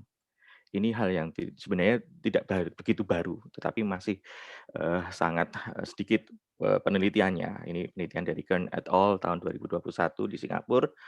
Dia meneliti bagaimana lingkungan rumah sakit yang ada di ruangan bangsal itu dilihat profilnya. Ya, yang menarik ini bisa didapatkan populasinya, ya, berapa banyak atau seberapa dominan bakteri itu, dan yang tidak kalah penting adalah melihat resistomnya, virolomnya, dan bahkan juga ada beberapa yang mungkin senyawa metabolitnya. Jadi virolom itu faktor virulensi, gen-gennya apa saja terdeteksi dengan menggunakan pendekatan NGS dan juga pendekatan bioinformatik. Nah, sehingga dengan yang saya sampaikan tadi, itu tidak hanya berhenti pada riset, tidak hanya berhenti pada publikasi, tetapi juga harus mempunyai efek ke rekomendasi klinis misalnya, atau bisa diterapkan langsung ke pasien misalnya, seperti itu. Nah, proses inilah yang akan kita jalani dalam hal ini, dalam kita mengerjakan atau menjalankan NGS itu tidak hanya berhenti pada data-data saja, atau bahkan mentok di raw data, karena mungkin di Indonesia ini tidak banyak yang bisa menganalisa lebih lanjut tentang raw data. Jadi mentok dari NGS, kemudian mau diolah seperti apa, mau diangkat isu apanya, atau mau diangkat variabel yang mana, itu juga terkadang karena mungkin ini boleh dibilang mungkin ada keterbaruannya, sehingga mungkin beberapa belum bisa mendalami hal itu. Padahal sebenarnya bisa didalami dan bisa dipelajari dengan beberapa metode software tertentu atau yang berbasis komputasi, atau kita sebut dengan istilah in silico. Ya, gambarannya adalah mulai dari sampling sampai nanti keluar hasil. Misalnya kalau kita bicara COVID, yang ditunggu-tunggu adalah whole genome sequencing-nya. Whole genome sequencing-nya itu kalau jika hanya berupa FASTQ atau data mentah saja, itu belum bisa dianalisis lebih lanjut, belum bisa dilihat seperti apa. Tapi kalau disajikan dengan sentuhan bioinformatik, tentunya akan menjadi dianalisis, lebih mudah dipahami, lebih mudah ditampilkan, sehingga mungkin masyarakat awam pun juga bisa memudahkan untuk memahaminya. Nah, tahapan-tahapan ini memang sangat-sangat rigid dan sangat-sangat boleh dibilang sangat harus berhati-hati betul, mulai dari sampling, kemudian bagaimana kita menentukan sampel yang akan kita lakukan NGS. Nah, ini yang penting, jangan sampai kita sudah mengeluarkan biaya banyak untuk NGS, tetapi kita hanya asal comot saja, misalnya seperti itu, karena belum ada data penunjang atau data metadata yang kuat mana yang harusnya sebaiknya di NGS. Kecuali kalau pendekatannya tadi seperti penelitian yang Kern et al. Tadi ingin melihat populasi bakteri yang ada di wastafel, yang ada di pegangan pintu, yang ada di petrel tempat tidur, yang ada di stetoskop, yang ada di layar EKG atau di layar monitor, bahkan di layar ventilator, itu mungkin bisa dilakukan penelitian seperti itu.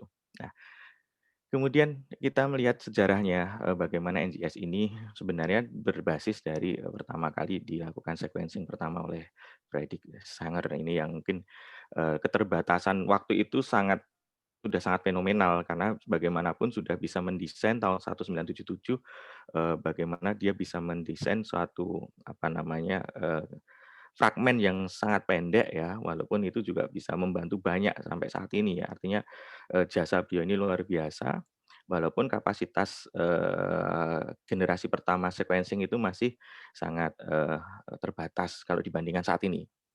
Nah, kemudian ada generasi 2 dan ketiga, yang mana itu cakupannya lebih banyak, lebih besar, mampu menganalisis semuanya dalam jumlah yang lebih banyak bahasanya, dan ini juga mampu untuk menganalisis secara komputasi atau bioinformatik. Jadi ditunjang dengan kemampuan itu sehingga semakin banyak tuntutannya untuk mengembangkan lagi. Arahnya sekarang antara generasi 2, 3, dan generasi 4 itu sudah mulai mengarah ke yang lebih simpel dari ukuran apa namanya, mesinnya ya, dan juga tentu lebih mudah dan lebih cepat prosesnya. Nah, ini tadi saya sampaikan keuntungannya kita menggunakan NGS ya lebih panjang, genom yang bisa diteliti, kemudian, data-datanya juga terbaca, hanya saja kelemahan ini, berupa jasad DNA-nya kalau kita bicara ya. Artinya tidak, melihat, mikroorganisme dalam kondisi, survive atau hidup ya, atau dalam konteks kultur ya. Karena ini betul-betul, kita melihat potretnya dalam bentuk berbasis DNA. Nah, seiring waktu dengan semakin banyak penelitian ataupun paten yang dikeluarkan, karena kalau biasanya peneliti itu menemukan suatu whole genome sequencing yang baru, strain baru atau sejenis hal yang baru itu bisa dipatenkan. Ini juga seiring waktu dengan semakin banyak orang yang mulai melek dan memahami hal ini, maka biayanya pun juga semakin murah dibandingkan pada beberapa tahun silam, dan juga publikasi saat ini menuntut metode-metode yang memang seperti ini ya, pendekatan-pendekatan dengan menggunakan NGS. Dan kita melihat potret tahun 2009, 2010 di mana sebenarnya tidak hanya COVID ya, jauh-jauh sebelum ada COVID, sebenarnya beberapa sudah banyak meneliti atau menggunakan pendekatan sequencing, yang mana di situ kita bisa lihat beberapa jenis virus yang dominan ya, seperti HIV itu penelitiannya banyak sekali dibanding yang lainnya. Dan yang menarik adalah di tahun 2019 hingga tahun 2021 ini penelitian yang terkait dengan COVID ini juga cukup menyumbangkan yang luar biasa dibandingkan SARS yang tahun 2002 itu pun hanya beberapa genom saja yang diupdate atau dikumpulkan di NCBI. Tapi dari COVID ini saja dari 2019 sudah tentunya lebih banyak dan akan semakin banyak saya rasa. Ini tadi sudah saya sampaikan antara generasi 2 dan generasi 3, ini mesin-mesinnya, dan mungkin saat ini di Indonesia juga sudah sangat familiar saya rasa, Illumina dan juga dari Thermo Fisher ini juga menggunakan, dan yang tidak kalah penting adalah yang generasi 3. Ini Nanopur juga beberapa laboratorium setahu saya juga memiliki di Indonesia, karena kalau kita melihat dari data di GSite tentang Indonesia, metadata atau data informasi tambahan yang dimasukkan dalam GSite itu juga menyebutkan mesin atau alat apa yang digunakan atau pendekatan NGS yang mana. Nah, ini yang Bioscience Pacific ini cukup dominan kalau di luar negeri karena jauh lebih prosesnya lebih cepat, kemudian kebanyakan memang kiblatnya menggunakan Bioscience Pacific. Nah, sebenarnya NGS itu apa, dan dia sebenarnya terbagi menjadi 4 parameter atau 4 sudut pandang atau 4 teknik yang bisa kita pilih. Yang pertama adalah amplicon sequencing 16S RNA. Nah, 16S RNA ini biasanya digemari untuk melihat profil mikrobia ya, artinya profiling saja, tidak sampai mendalami hal itu. Yang penting ada potretnya, berapa persen komposisinya, siapa-siapanya, siapa yang banyak, siapa yang sedikit. Nah, ini bisa di-ranking. Ini 16S RNA untuk mengidentifikasi beragam mikrobioma atau mikroba. Bisa bakteri, bisa jamur, dan yang tidak kalah penting pendekatan shotgun metagenomic ini juga cukup menjadi pilihan apabila pendekatan penelitian kita atau interest riset kita adalah pada profiling plus melihat gen-gen apa yang dominan di sana. Misalnya ingin melihat resistom atau gen-gen resisten misalnya, virolom untuk melihat gen-gen faktor virulensi misalnya. Dan juga profil taksonominya itu menggunakan metode SATGAN. Artinya potret ibarat kata seperti potret Indonesia terdiri dari beberapa pulau, beberapa suku, dan masing-masing karakter suku-suku itu juga bisa diteliti dengan pendekatan shotgun metagenomic. Sedangkan NGS ini kebalikannya, dari satu koloni kemudian dilihat dari ujung kepala sampai kaki. Nah ini sangat bergantung dengan mau kemana arah penelitian kita atau mau kemana tujuan kita untuk menggali lebih lanjut. Dan yang terakhir tentang RNA sequencing ini saya belum begitu menguasai, tetapi beberapa sudah mulai melakukan pendekatan-pendekatan dengan menggunakan RNA sequencing terutama untuk pengendalian COVID ini. Nah, tadi sudah saya sampaikan bedanya antara shotgun metagenomic dengan amplicon sequencing 16 sRNA adalah kita bisa mendapatkan profilnya plus gen-gennya yang ada di mikroba tersebut. Jadi ini yang membedakan kalau amplicon sequencing hanya mendeteksi 16 sRNA saja, tetapi kalau menggunakan shotgun kita bisa lebih lanjut. Kemudian, nah ini yang penting. Kenapa mikrobiologi klinik mempunyai harusnya mempunyai ketertarikan untuk berbicara tentang NGS ini? Karena ke depan ini setidaknya ada 5 hal yang perlu diteliti lebih lanjut. Yang pertama adalah analisis mikrobioma. Tadi sudah saya sampaikan, profil bakteri, profil jamur, dan seterusnya. Kemudian yang kedua adalah patogenomik. Ya. Ini menggali bagaimana gen-gen yang ada di situ, yang bertanggung jawab, mana ya, apakah terjadi mutasi di situ sehingga mempengaruhi fungsi dari gen itu atau tidak, dan seterusnya. Dan tidak kalah penting adalah pendekatan omik, ya, transkriptomik, kemudian proteomik, dan seterusnya. Ini untuk mencari target-target untuk dijadikan obat dan juga vaksin terutama. Dan yang tidak kalah penting adanya host pathogen interaction. Nah, ini yang perlu kita lihat bagaimana faktor virulensi itu pengaruhnya terhadap host dan seterusnya. Dan yang tadi saya sampaikan di awal tentang mapping viresistom, gen-gen resisten yang ada di dalam tubuh kita, misalnya bakteri-bakteri yang ada di lingkungan di rumah sakit tadi yang seperti penelitian kan dan et al tahun 2021. Nah, tampilan yang bisa kita lihat dalam sajian yang lebih mudah dianalisis atau dibaca adalah dengan pendekatan bioinformatik. Jadi gambaran-gambaran tadi itu semua pendekatan ini bisa disajikan dengan mudah dengan tampilan bioinformatik tentunya. Nah, di sisi lain, apa kepentingan kita mempelajari NGS ini? Yang pertama adalah kalau kita menemukan atau suatu kasus outbreak yang mungkin tipe bakterial misalnya, yang mungkin kita susah untuk mengenalinya. Kalau dulu-dulu pendekatannya masih sangar. Belakangan ini masih menggunakan PFGE, tapi sekarang sudah arahnya menggunakan NGS.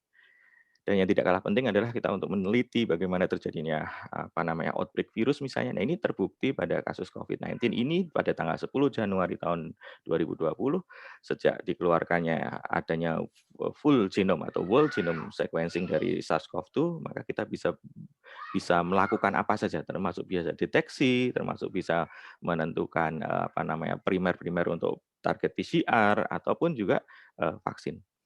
Nah, sejauh mana kita mempelajari NGS ini untuk COVID ya? Yang pertama kita lihat bagaimana kita bisa menggali tentang kandidat obat dan vaksin untuk COVID ini. Dan yang kedua kita bisa melihat bagaimana tracking variannya. Oh ini dari Indonesia, oh ini Indonesia dapatnya dari Inggris, oh ini Indonesia dapatnya dari India misalnya, itu bisa ter-tracking dengan baik.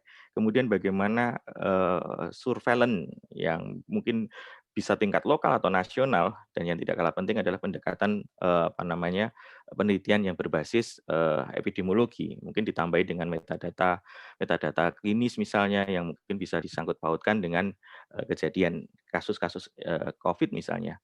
Dan yang tidak kalah penting adalah untuk identifikasi, menguji sejauh mana primer-primer yang kita gunakan selama ini, apakah sudah cocok dengan varian atau tipe strain ataupun variasi genetik, maksud saya variasi genetik dari COVID yang terbaru atau yang paling banyak beredar di negara kita. Dan yang tidak kalah penting kita juga mempelajari viral evolution ya, tadi yang Dr. Agung sampaikan bagaimana kita bisa mendefinisikan, memisahkan SARS-CoV-2 ini ternyata memang berbeda dengan SARS sebelumnya. Dan yang tidak kalah penting kita juga melihat bagaimana filogenetiknya, kekerabatannya. Ya, ini juga mungkin yang sering kali kita lihat beberapa kali di next strain itu berupa gambaran-gambaran filogenetik. Nah, 1 sampai 7 ini dari aspek virusnya, tetapi tidak kalah penting NGS itu juga dilihat dari aspek hostnya, di mana kita bisa mengidentifikasi dari faktor-faktor genetik yang ada di host kaitannya dengan mungkin keparahannya atau mungkin sebaliknya dan seterusnya. Nah, sekali lagi saya sampaikan bahwasanya di saat tanggal 10 Januari itulah menjadi titik momentum pertama kali kita bisa seperti ini. Artinya terjadinya terproduksinya vaksin, kemudian hari ini kita sudah mendapatkan, sebagian dari kita sudah mendapatkan vaksin dan seterusnya. Berangkat dari momentum yang ada di tanggal 10 ini di mana pertama kali ditemukan whole genome sequencing untuk COVID-19. Nah, secara garis besar kita sudah tahu semua, saya rasa saya lanjutkan. Nah, ini waktunya. Dalam proses mulai dari sampling sampai analisis sequencing itu membutuhkan beberapa lamanya.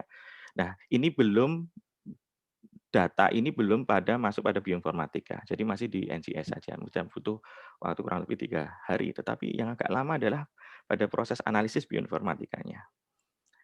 Nah, ini yang selama ini kita bisa praktekkan atau kita lihat bagaimana dari pengambilan sampel, kemudian kita masukkan pemeriksaan seperti biasa dari RT-PCR, kemudian kita melihat CT value-nya, terutama yang positif ini kita tindak lanjuti atau tidak. Mungkin ada parameter-parameter tertentu mesti yang kemarin dari Litbang sampaikan, misalnya ada riwayat pasien yang berpergian dari luar negeri, atau terjadinya kasus baru pada komunitas tertentu, usia tertentu misalnya.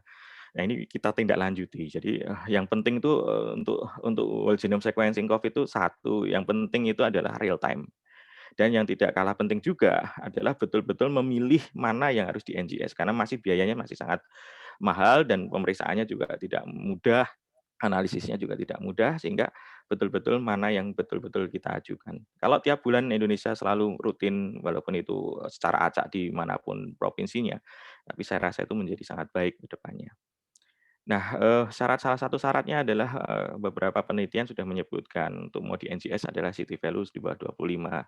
Ini sudah diujikan, walaupun sampelnya tidak begitu banyak, tetapi setidaknya, coverage genomnya ini pada CT value di bawah 25 itu cukup bagus dibanding CT value di atasnya. Nah, ini yang ingin saya sampaikan. Sebenarnya saya merasa bersyukur ya, dan teman-teman mungkin yang saat ini, masih sangat tertarik terhadap penelitian, patut bersyukur karena sekarang ini ada satu, apa namanya, satu website atau satu link ya, yaitu protokol.io ini menyediakan semua, apa namanya, protokol dari semua pekerjaan yang akan kita lakukan ya. Termasuk bagaimana kita mau melakukan WCS dengan menggunakan dengan menggunakan mesin Illumina, itu juga bisa kita lihat. Bapak Ibu teman sejawat bisa melihat, di website ini, dan di sini sangat tertarik sekali, detail sekali bagaimana step-stepnya dan material yang akan kita butuhkan apa saja, yang mau dibelanjakan seperti apa, katalognya lengkap semua. Ini bisa dilihat di websitenya, mungkin bisa apa namanya, dengan QR ini bisa di-scan dan seterusnya. Nah, yang tidak kalah penting adalah kita juga bisa melihat, contohnya ini ya, kalau tadi proses NGS-nya, kalau ini adalah bagaimana kita men-submit ke GSID. Ini juga ada, nanti kita klik run gitu, kemudian kita bisa lihat di sini, kita nanti seolah-olah akan mengikuti saja polanya. Misalnya step 1 kita disuruh apa, kita nginput ini, kemudian nanti kalau sudah kita lakukan, maka ini 1/5 jalan sudah kita lakukan. Begitu seterusnya. Jadi kalau dulu kita nge-lab itu mungkin logbook kita tebal-tebal ya, tapi kalau sekarang mungkin secara online seperti ini mungkin kita bisa dengan mudahnya kita bisa melihat mana alur-alurnya tidak ada yang terlewatkan dan seterusnya. Monggo silahkan bisa dilihat, dan yang tidak kalah penting ingin saya sampaikan di sini bahwasanya protokol ini apakah masih berjalan atau masih berjalan dengan baik atau tidak. Karena biasanya kalau ada statusnya working ini masih bisa digunakan. Tapi kalau nanti ada perbaikan, ada hal-hal yang mungkin sudah berbeda proses step-stepnya, mungkin ada statusnya di sini. Jadi Bapak Ibu bisa melihat bagaimana protokol statusnya di situ, apakah masih bekerja atau tidak. Nah, yang tidak kalah penting adalah sekarang kita masuk ke bioinformatika. Bioinformatika yang paling penting di sini kalau boleh saya persingkat mungkin ya, itu adalah bautitunya ini ya. Bautitunya inilah sebenarnya kunci. Bagaimana kalau kita melihat hasil NGS yang ada di negara-negara maupun di negara kita maupun di negara luar, itu bagaimana bersihnya, apa namanya, urutan genomnya itu terkait dengan bautinya ini. Artinya membersihkan RNA-RNA yang mungkin tidak kita perlukan, bahkan mungkin dari host-nya atau dari tempat lain yang mungkin kita tidak inginkan. Nah, mungkin mohon maaf terlalu kecil karena saking banyaknya, tools yang kita bisa gunakan untuk melakukan, pendekatan bioinformatik, semua bisa diakses secara online dan beberapa juga mendownload, software-software tertentu, namun tergantung dengan tujuan dari Bapak Ibu mau melihat apa. Misalnya filogenetiknya atau melihat visualisasi dari pohon kekerabatannya, ataukah menganalisis genomiknya, misalnya melihat varian dan seterusnya. Kita bisa menggunakan pangolin, nextstrain dan seterusnya. Ini bisa dilihat di situ dengan referensi yang sudah ada. Nah, saya ingin mengajak, Bapak Ibu semua mungkin mengenal istilah EasyBioCloud, mungkin sudah banyak yang sudah menggunakan. Ini sebenarnya sangat mikrobiologi klinik sekali karena, analisis bioinformatik tersaji dengan baik di sini ya, tinggal kita mengupload saja, bentuk, FASTQ kita, kemudian nanti kita bisa lihat analisisnya seperti apa, mau kita lihat, heat map-nya, ataukah kita lihat, profilnya, komposisi tampilan-tampilan yang mungkin sangat bergantung dengan kepentingan dan keinginan Bapak Ibu semua. Sedikit menyinggung terkait dengan varian. Jadi kalau kita profil secara singkat, itu di dunia ini setidaknya ada, beberapa varian yang masuk kategori, varian of concern, varian of interest, yang mana saat ini mungkin, ada 5 varian of concern ya, yang menjadi perhatian kita. Dan ada 5 juga, yang termasuk dalam varian of interest. Nah, profil dari mana letak-letak mutasi ini, Bapak Ibu bisa lihat semakin berwarna ungu menunjukkan hampir 100% ditemukan, pada varian tersebut mutasi di titik-titik mana. Sehingga kenapa E484 ini kita beri tanda merah ini juga salah satu menjadi, eee salah satu yang menjadi fokus ya, walaupun belum tegak betul dan selama ini mungkin, yang paling, sering menjadi perhatian kita di spike memang. Karena mungkin di situ paling banyak Bapak Ibu bisa lihat di sini. Dan di sisi lain tidak hanya spike sebenarnya bisa melihat semuanya, tapi hanya saya tampilkan operating frame 1AB dan juga 3A. Nah, kemarin yang masih hangat dan saya masih ingat 2 bulan yang lalu atau 1 bulan yang lalu berbicara di UNER juga, menyinggung tentang COVID, yang terjadi di India waktu itu dan ternyata terbukti, seiring waktu kasus di India ini semakin tinggi. Hanya saja ingin saya sampaikan di sini, mungkin bahasa di media massa itu perlu diluruskan kalau istilah double mutan. Sebenarnya mutasinya titiknya banyak, ada 13 titik ya yang ada di India itu, tetapi ada 2 yang membawa, titik mutasi itu yang ada di, Brazil dan juga ada yang di Afrika Selatan, selain D614. Oke. Nah, ini yang mungkin Bapak Ibu juga bisa, mencoba. Biasanya kalau, tertarik sekali nyemplung ya, istilah saya sekali nyemplung di bioinformatika itu udah bawaannya cuma di depan komputer terus ya, sampai minus kacamatanya. Ini, kita bisa lihat, kita bisa mengambil beberapa sampel yang ada di Indonesia, kemudian kita lakukan dengan metode React. Ini bisa kita lihat filogenetiknya, provinsi-provinsi mana dan seterusnya, mana yang dominan, clade-nya dan seterusnya. Dan yang tidak kalah penting adalah bahwasanya NGS ini juga menjadi penting dalam proses pembuatan vaksin. Ya, ini bagaimana proses, pembuatan vaksin ini dimulai, dan seterusnya hingga sampai saat ini bisa kita lakukan dan bisa kita dapatkan. Sebagai Tinggal 5 penutup, menit saya berarti rasa Bang. closing terakhir nih kok. Eee, NGS ini menjadi penting ya, karena sebagai diagnostik dan juga sebagai monitor, tidak hanya COVID maksud saya, tetapi infeksi, penyakit infeksi pun juga menjadi penting. Kemudian ini menjadi ranah yang bisa kita dalami, teman-teman kita, senior kita, guru-guru kita, dan juga teman sejawat kita yang di mikrobiologi klinik, monggo ini merupakan bidang yang kita bisa gali bersama, bagaimanapun kita melihat bagaimana, peran dan kepentingan dari, NGS ini. Apalagi, pendekatan ke depan adalah teknologinya adalah pendekatan omics ya, jadi proteomik, transkriptomik, dan seterusnya. Walaupun NGS tadi ada 4, metode atau teknik yang lebih spesifik, tergantung kelebihan dan kekurangan masing-masing. Ini bergantung dari gimana kita mau memulai untuk meneliti, apakah mau melihat profil resistensi bakteri dengan menggunakan whole genome sequencing, kalau bakterinya satu koloni saja misalnya, atau kita melihat potret, beragam bakteri, ya profiling, kita menggunakan shotgun misalnya, kalau juga ingin melihat virolum maupun resistum tentunya. Tapi kalau hanya berhenti pada identifikasi saja, mungkin bisa dengan 16 sRNA. Mungkin biayanya jauh lebih murah dengan menggunakan 16 sRNA dibanding, whole genome sequencing maupun shotgun, metagenomic. Mungkin itu yang bisa saya sampaikan, doa kita selalu, ini selalu saya sampaikan di slide terakhir, supaya kita segera mungkin kita keluar dari pandemi ini. Mungkin itu yang bisa saya sampaikan, kurang lebihnya mohon maaf. Saya mohon masukan saran dari para guru dan senior kami di sini. Assalamualaikum warahmatullahi wabarakatuh. Matur nuwun.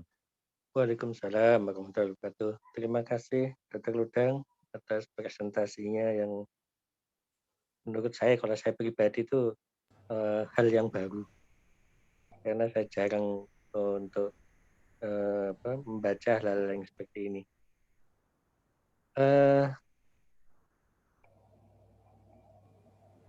Baik, untuk berikutnya ini saya minta para panelis untuk menyampaikan komentar atau analisanya. Mungkin yang pertama Dr. Rebecca, kami persilakan. Ya, yang saya hormati Prof. Kuntaman dan Dr. Eko beserta sejawat yang lain, saya mengucapkan terima kasih untuk kesempatan yang diberikan pada saya. Assalamualaikum warahmatullahi wabarakatuh dan salam sejahtera untuk kita semuanya. Ya, kita telah tahu bahwa 1 tahun lebih kita diperhadapkan dengan pandemi COVID-19 ini. Dr. Agung tadi telah mengingatkan kita dan memaparkan dengan data-data yang sangat lengkap tentang kronologi, timeline, dan segala usaha yang telah dilakukan oleh para dokter dan peneliti sejak ditemukannya virus penyebab COVID-19 ini di tahun 2019 akhir di Wuhan.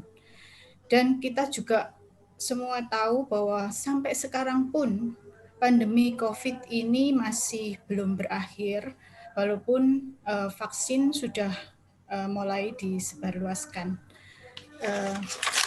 Dr. Agung juga tadi telah memaparkan dengan bagus sedikit insight buat kita semua para peneliti tentang autofagi yang adalah merupakan satu upaya dari tubuh host untuk mengeliminasi dari virus yang menyebabkan pandemi ini. Dari pemaparan Dr. Agung tadi, saya ingin memberi sedikit kesimpulan sedikit ya, bahwa kita lihat di sini lisosom itu memainkan peranan yang sangat penting pada proses autofagi, baik itu makroautofagi, mikroautofagi maupun yang autofagi yang via chaperone mediated ya. Namun kita lihat juga tadi bahwa virus SARS-CoV-2 itu mengeluarkan protein-protein tertentu yang menghambat proses autofagi ini. Oleh karena itu, banyak peneliti sudah meneliti berbagai obat yang bekerja untuk mengaktifkan proses autofagi dari host ini ya. Nah, kita berharap berbagai penelitian yang nanti dilakukan oleh para peneliti dan berbagai usaha-usaha lain yang dilakukan bisa membawa kita untuk nantinya bisa mengeliminasi dari virus SARS-CoV-2 ini. Kita sebagai para peneliti dan dokter yang bertugas di garis depan bertanggung jawab untuk semuanya ini dengan memohon ridho dari Tuhan Yang Maha Kuasa. Itu saja dari saya, mungkin Dr. Eko. Wassalamualaikum warahmatullahi wabarakatuh. Baik, terima kasih Dr. Rebecca. Untuk panelis yang kedua, Dr. Yuniastuti, kami persilakan. Assalamualaikum warahmatullahi wabarakatuh. Yang saya hormati Prof. Kuntaman, Dr. Eko, dan di sini juga ada saya lihat Prof. Agus Yarur Rahman ya dari UI dan para sejawat lainnya.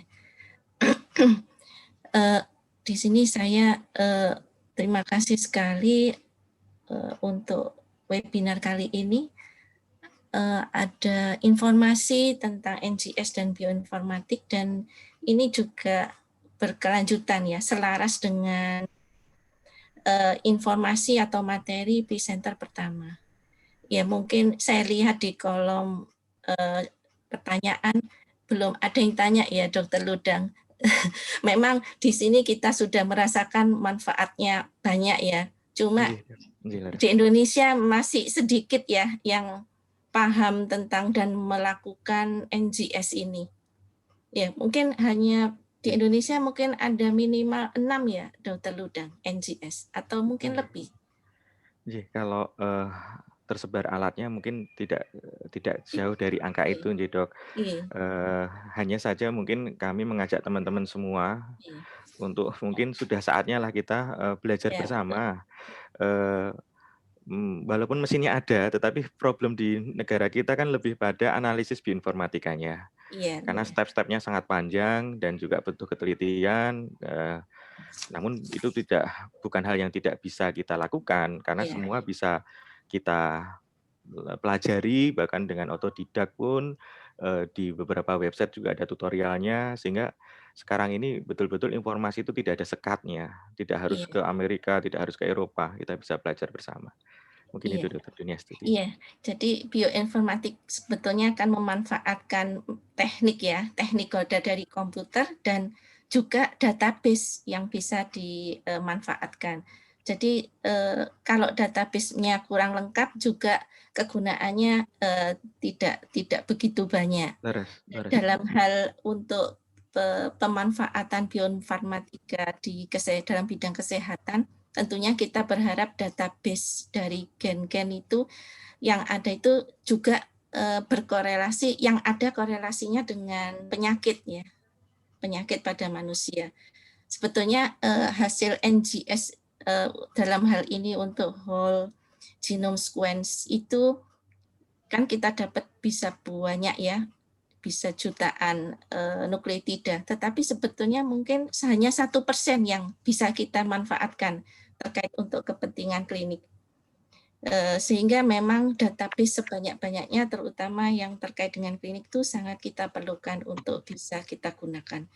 Dan itu kita bisa rasakan manfaatnya kegunaan bioinformatika saat pandemi COVID ini.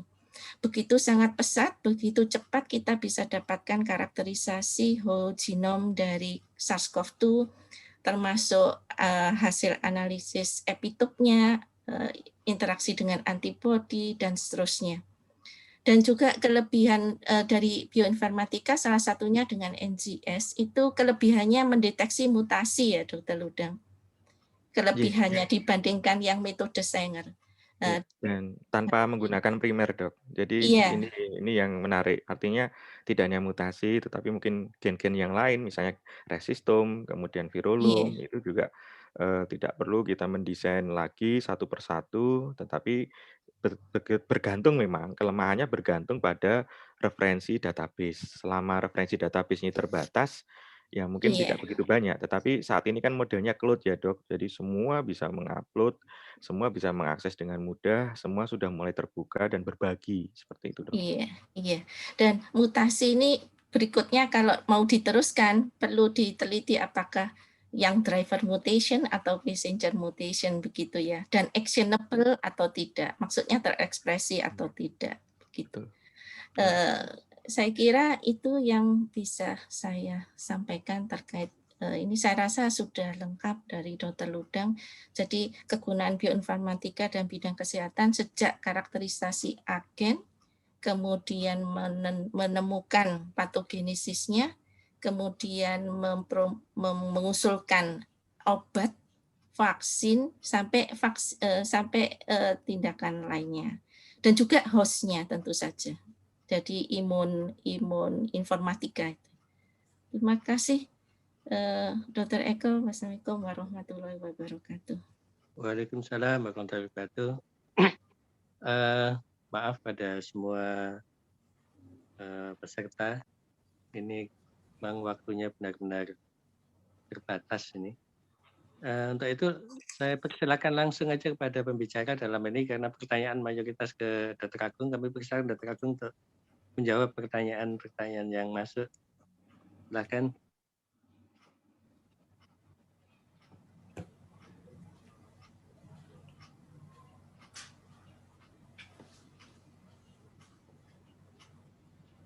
Ya, terima kasih Dr. Eko. Pertanyaan pada QA itu banyak sekali ya, terutama Prof. Agus. Prof. Agus nanti dapat door prize, Prof. Ya, karena pertanyaannya banyak. Kalau sudah dapat door prize berarti saya tidak perlu jawab ya, Prof. Oke. Ada satu pertanyaan dari Prof. Agus yang menarik, mana tadi ya, tentang ini, tentang anti interferon ini. Jadi sebenarnya ada 3 jenis interferon, jadi masing-masing memang punya reseptor sendiri. Memang pengembangan intrabody ya, yaitu antibodi yang dikhususkan untuk interferon yang berada di dalam sel ya, terutama di sini Prof. Agus menulis gamma dan alfa ya, gamma dan alfa. Jadi tergantung dari apa yang ingin kita lakukan. Kalau gamma sih saya kira tidak, karena yang terpenting untuk kasus COVID ini adalah alfa, kemudian beta dan omega. Jadi saya setuju kalau seandainya ini digunakan untuk mengeblok. Tapi yang kita butuhkan sebenarnya adalah interferon alfa, beta dan omega ini, yang kita butuhkan. Karena pada saat sistem imun kita bekerja, ternyata interferon ini mengalami defisiensi. Jadi kalau seandainya kita berikan intrabodinya, maka ini tidak tepat untuk kita lakukan ini. Itu yang bisa saya jawab, Prof. Terus kemudian ada satu pertanyaan lagi dari Lydia Handayani tentang proses autofagi terhambat. Jadi memang COVID-19 ini bekerja intraseluler, ya, menginfeksi intraseluler. Maka otomatis autofagi pada sel itu yang tentunya yang akan dihambat. Jadi sel yang dimasuki oleh virus SARS-CoV-2 tentunya ada implikasi klinis. Jadi kalau seandainya mereka ini tidak mampu bertahan, tidak melakukan autofagi, tentunya selnya akan mati, ya, mengalami sel death. Ya. Kemudian yang terakhir, saya diberikan kesempatan untuk 3 pertanyaan. Yang terakhir adalah Rosida Safitri, ya. Berapa lama waktu puasa yang dibutuhkan untuk dapat mengaktifkan autofagi, dan apakah proses autofagi ini terjadi sebelum terjadi gluconeogenesis pada tubuh? Mohon penjelasannya, Dok. Saya bukan ahli metabolisme, kemudian bukan ahli di bidang ini, biokimia. Tapi penelitian sekarang menyatakan bahwasanya proses intermittent fasting yang seperti kita lakukan ya pada bulan Ramadan ini ternyata mampu untuk mengaktifkan autofagi ya. Jadi kita tahu kita bersahur pada jam 4 pagi, kemudian kita ingin tahu pada beberapa jam kita mengalami proses penurunan gula atau glukosa di vaskuler ya. Dari penurunan gula di vaskuler, maka autofagi ini akan mulai teraktifkan ya, terutama pada beberapa sel ya, terutama sel-sel yang ada di GI tract, kemudian sel-sel lemak juga, sel di hepar, sel di otot, dan beberapa sel di otak. Jadi ini sangat bagus sekali intermittent fasting. Dan yang menarik kita ingin tahu setelah berapa lama ya, ada sekitar 6-9 jam kita berpuasa ini, tergantung dengan waktu kita berada di belahan bumi yang mana. Maka ada rahasia kenapa kita disuruh berbuka dengan yang manis. Ternyata rahasianya adalah pada saat kita minum sesuatu yang manis, kemudian dia masuk ke dalam vaskuler, maka autofagi ini akan berhenti. Jadi gula, glukosa, dan seterusnya ini menghambat autofagi. Jadi kalau seandainya kita sering mengkonsumsi gula, maka autofagi ini tidak akan terjadi pada tubuh kita karena dihambat oleh gula tersebut. Jadi berbukalah dengan yang manis, itu bukan mutu marjan, tapi sudah ada di zaman Rasulullah kita disuruh untuk melakukan ini apa namanya berbuka dengan glukosa itu. Jadi kita kalau dulu Rasulullah menyarankan menggunakan kurma, ya, tapi sekarang kita banyak ya tergantung apa yang disediakan pada saat kita takjil itu ya, makanan takjil itu apa saja. Pada prinsipnya harus segera dibatalkan. Jadi kenapa Rasulullah menganjurkan kenapa kita cepat harus membatalkan puasa? Tujuannya adalah untuk menyetop autofagi. Nah, itu rahasianya. Mungkin itu Dr. Eko yang bisa saya sampaikan. Sebenarnya banyak pertanyaan ini, mungkin saya coba untuk jawab. Ada tentang vitamin B. Kalau Prof. Agus sih Indonesia Raya pertanyaan banyak ini, ya. Tadi saya jawab satu saja, Prof. Ya. Itu yang bisa saya sampaikan. Saya kembalikan ke moderator Dr. Eko. Terima kasih banyak. Baik, terima kasih Dr. Agung, dan kepada para penanya mohon maaf sebesar-besarnya karena tidak semua pertanyaan bisa dijawab oleh para pembicara. Mudah-mudahan ada kesempatan lain untuk meneruskan diskusi ini untuk memuaskan pertanyaan-pertanyaan yang ada. Baik, terima kasih kepada Dr. Agung dan Dr. Udang atas presentasinya.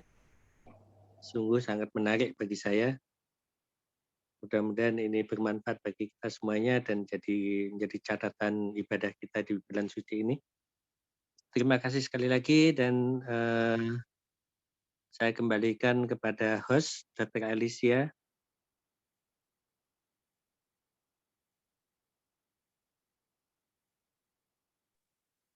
Baik, terima kasih Dr. Eko Budi. Alhamdulillah rangkaian acara hari ini telah sampai pada akhir, pada puncaknya. Berikutnya akan saya umumkan untuk pemenang door prize yang akan mendapatkan hadiah softbook dari panitia. Jadi pemenangnya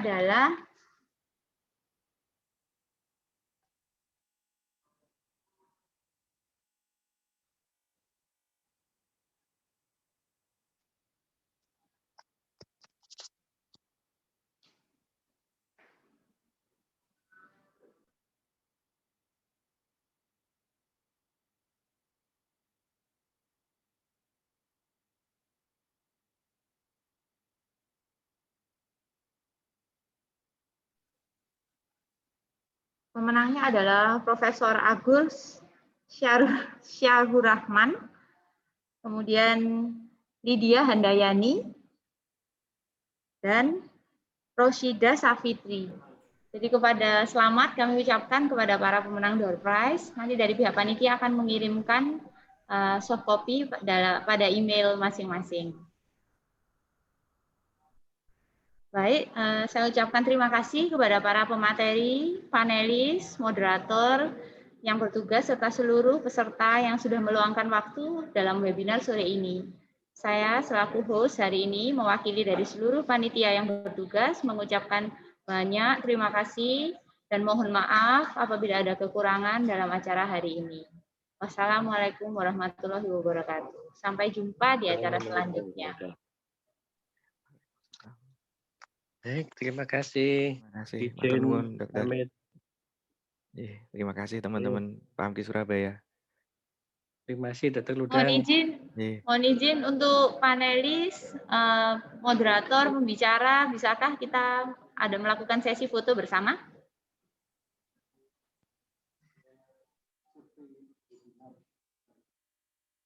Mohon izin juga untuk menyampaikan ada survei yang harus diisi oleh para peserta sebagai syarat juga untuk mendapatkan sertifikat.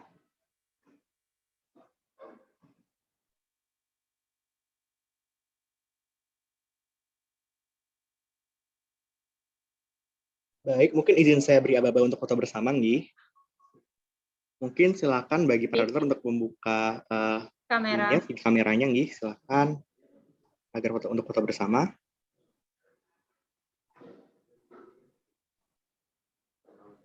Baik, izin saya foto. 1, 2, 3. Mungkin sekali lagi. 1, 2, 3. Mungkin bisa ditunjukkan untuk foto terakhir bisa ditunjukkan gaya terbaiknya, dokter. 1, 2, 3. Baik, terima kasih. Alhamdulillah. Terima kasih, matur nuwun Terima semuanya. kasih panitia, terima kasih. Ya, Dokter Ludang kayaknya perlu ketemu offline ini Oh, untuk nggih. bertanya. Monggo nggih, nggih. Banyak yang Sakit. menarik. Gitu. Nggih, monggo. Teman-teman, monggo. Ini memang harapan kita NGS ini juga menjadi kebutuhan ke depannya. Tidak hanya virus, bakteri, jamur juga bisa kita kerjakan. Monggo dokter, dengan senang hati kita belajar bersama. Insya Allah. Ya, insya Allah. Terima kasih. Assalamualaikum warahmatullahi wabarakatuh. Terima kasih dok. Assalamualaikum warahmatullahi wabarakatuh. Dokter Nuwun semuanya, Dokter Rebecca, Dokter Terima kasih, Dokter Ludang. Dokter Alicia, Dokter Santi juga. Terima kasih Matur Nuwun Dokter Ludang. Nggih, Matur sami-sami. Nuwun semua. Terima kasih. Terima Mas Agung, kasih. makasih Mas Agung. Terima kasih Dokter Agung juga. Terima kasih Dokter Eko. Terima kasih Raden Mas Ludang. Semua. Agung, makasih Mas Agung. Keren banget, keren banget. Ya.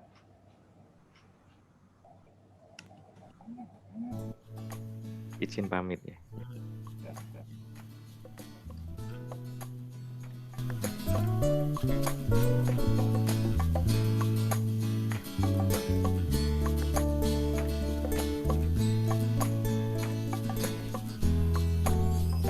Fakultas Kedokteran Unhai tercinta, jadi kebanggaan Indonesia, pelopor pengembangan pengetahuan, inovasi, adaptif kolaborasi.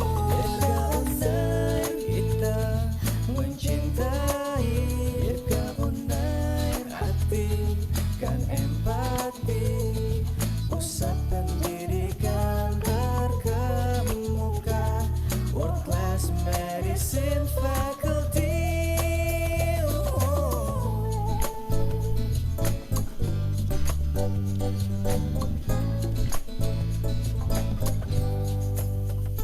Fakultas Kedokteran Unair tercinta, jiwa wirausaha, akhlak mulia, profesional, responsif, inovatif, modern dan bangun entrepreneurship. Kita mencintai Unair, hati kan empati, tanggung jawab, disiplinkan diri, the prime medicine faculty.